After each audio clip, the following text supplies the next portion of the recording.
बहराइच में एक जन कल्याणकारी योजना में शामिल होने आए गृह मंत्री अजय कुमार मिश्रा से पत्रकारों द्वारा पूछे गए इस सवाल पर कि ओवैसी का कहना है कि प्रयागराज वाले मामले में जावेद पंप के घर पर जो बुलडोजर कार्यवाही हुई है उस वाले मामले में मुख्यमंत्री योगी आदित्यनाथ चीफ जस्टिस बन गए हैं क्या। इस सवाल के जवाब में गृह मंत्री अजय कुमार मिश्रा ने क्या कहा, आइए सुनते हैं।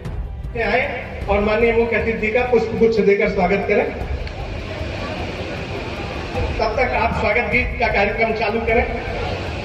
व्यवस्था ऐसी हो जिसको पूरी दुनिया में इस तरह का, जैसे अभी आप देखते हैं, आपने अखबारों में आज भी पढ़ा होगा कि बहुत तेजी, सबसे तेजी से जो अर्थव्यवस्थाएं बढ़ रही है उसमें भारत एक है। और इतने कठिन समय में जब पूरी दुनिया सामना कर रही थी विभिन्न तरह की विसंगतियों की, आप देखेंगे तो विदेशी मुद्रा भंडार से लेकर के स्टार्टअप हो, हमारे यूनिकॉर्न 100 से ज़्यादा तो ऐसी संस्थाएं हमने पिछले 3 साल में बनाई हैं जिनकी 100 अरब डॉलर से ज़्यादा की परिसंपत्ति हो गई। जीएसटी हो, टैक्सों में व्यापार करना सुगम करना हो, ये सारी चीज़ों को हम लगातार इस तरह से प्रयास कर रहे हैं कि हमारे देश में जो जो कमियां हैं उनको हम दूर करें। और जो अवसर आज विश्व स्तर पर हमको उपलब्ध हो रहा है, हम अपने देश के नागरिकों को सुख सुविधा देने के साथ साथ उनके जीवन स्तर में सकारात्मक बदलाव लाने के साथ साथ दुनिया में जो अवसर है उसके लिए भारत और भारत के लोगों को तैयार करें।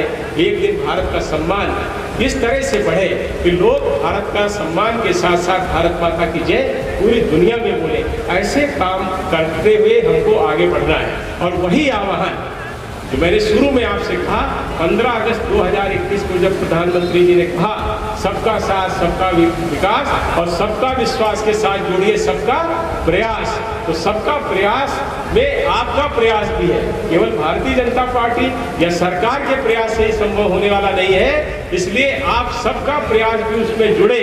और उसके लिए अमृत महोत्सव जैसे मना रहे 75 साल आज़ादी के हुए हैं, हमारे प्रधानमंत्री जी ने कहा है कि 15 अगस्त 2022 से 15 अगस्त 2047 का जो काल होगा उसको हम अमृत काल कहेंगे, उसको अमृत काल कहेंगे। और वो अमृत काल में उन्होंने तय किया है कि हम अपने देश को इस तरह का बनाएंगे कि हमारे देश में रहने वाले सब लोगों की जरूरतें पूरी हों, उनके जीवन जीने की, अच्छा जीवन जीने की बेहतर सुविधाएं उनके पास हों, देश की आर्थिक स्थिति मजबूत हो, देश में व्यापार करना सुगम हो, सीमाएं सुरक्षित हो, आत्मनिर्भर हो।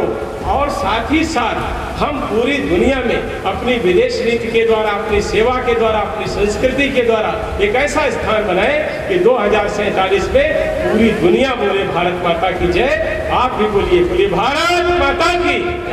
बहुत बहुत धन्यवाद। के साथ अन्याय कर रहे हैं, इस पर आपका क्या कहना है? ये कौन कह रहा है अन्याय कर रहे हैं? सोनिया गांधी और राहुल गांधी के लिए कोर्ट के रास्ते खुले हैं। कोर्ट से सोनिया गांधी और राहुल गांधी दोनों लोग जमानत पर हैं और 50 लाख में 2000 करोड़ की संपत्ति खरीदी है। सामना करने में क्यों डर रहे हैं? असदुद्दीन ओवैसी ये कह रहे हैं कि कोर्ट में मुसलमानों के साथ अन्याय हो रहा है, उसके ऊपर आप क्या कहेंगे? अब कोर्ट देखिए, भारत का संविधान ऐसा है जिसमें तीनों हमारी जो विधियाँ हैं, हमारी कार्यपालिका, हमारी न्यायपालिका और व्यवस्थापिका, तीनों को समान रूप से पूरी तरह से स्वतंत्र अधिकार है। और कोर्ट पर अगर वो इस तरह के आरोप लगा रहे हैं तो निश्चित रूप से इसकी निंदा होनी चाहिए। न्यायालय हमारे यहाँ के निष्पक्ष है, हमारी सारी। मंत्री जी कहना है कि चीफ जस्टिस बन गए योगी आदित्यनाथ।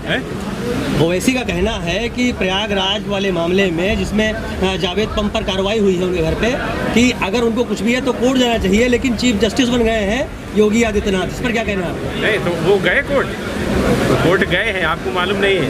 उन्होंने याचिका दाखिल की है कल। अब कोर्ट जो निर्णय देगा वो कर ले, कोर्ट में पैरवी करे ना। नहीं, उनका कहना है कि वो चीफ जस्टिस बन गए। वो क्या है, ओवैसी क्या है, ओवैसी क्या ये तय करेंगे कि कोर्ट क्या करेगा? ओवैसी तय करेंगे, सरकार क्या करेगी, कोर्ट तय क्या करेगी?